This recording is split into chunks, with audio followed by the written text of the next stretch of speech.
My family that left me on the streets at 16, now wants to apologize and make up for lost time 30 years later. So, I lost my mom when I was 12 to breast cancer. So that just left me and my dad. It was a tough time, but we got through it together. When I was 14, my dad met and married my stepmom Ashley, who brought with her my stepbrother Mark, 14, and stepsister Emily, 12. I got along with Ashley and Emily really well, but Mark, not so much. He and I were always getting into arguments and fights. I was always told by my dad to give Mark a break because he's been the man of his house for a while. So this is all new. Like somehow it wasn't new to me? Anyways, when I was 15, I met a girl at school named Lisa and we started dating. As much as one can date at 15.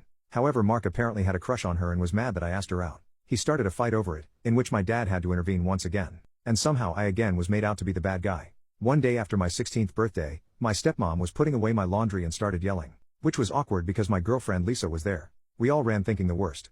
When we got to my room, my stepmom was holding several pairs of my sister's underwear yelling at me, asking why they're in my drawer. I had no answer as I'd never seen them before. Of course no one believed me, no matter how much protesting I did. Then Mark piped up saying he always caught me staring at his sister and he thought it was creepy. He even said he caught me once saying I wish I could marry her. Obviously lying, but that was all it took. Lisa slapped me and called me a perv and told me we were done and walked out. My dad grabbed me by the arm and threw me out of the house, yelling at me that he wasn't gonna put his daughter at risk from a perv, not the word he used, but you get it. I banged on the door to be let in, crying and telling them it was all lies told by Mark. My dad, apparently had enough. I heard the locks, he opened the door and shoved me to the ground and told me to get lost.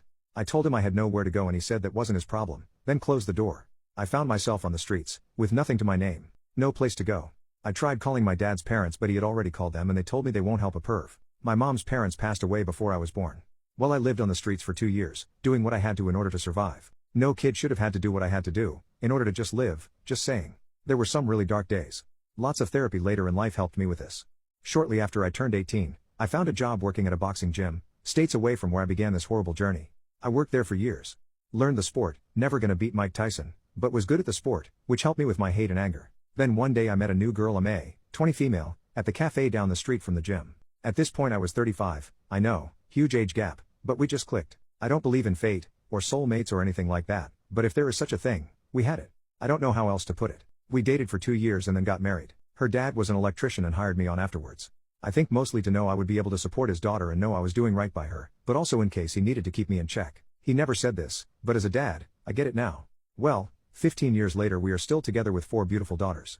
I just passed my master's license as an electrician. Thanks to my wife for pushing me to get my GED. She has been my rock, my cheerleader, my overall support through all of this, and I can't tell her enough how much she changed my life and how much I love her. Anyways, sorry for the tangent. So just this last weekend, I received an email from my stepsister.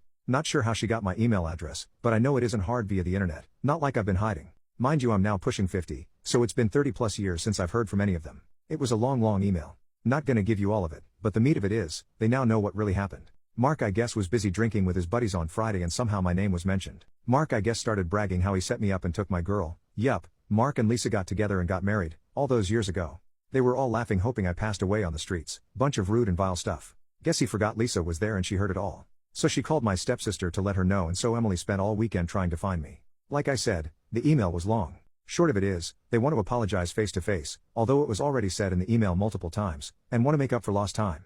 I'm however indifferent to the idea. Like, I have no ill feelings towards her, she obviously was young and had no real say in the matter. But with lots and lots of therapy, I learned to let go of that hate and anger and to let go of them. As well with all the love I receive from my wife, kids and in-laws, it's all I really need.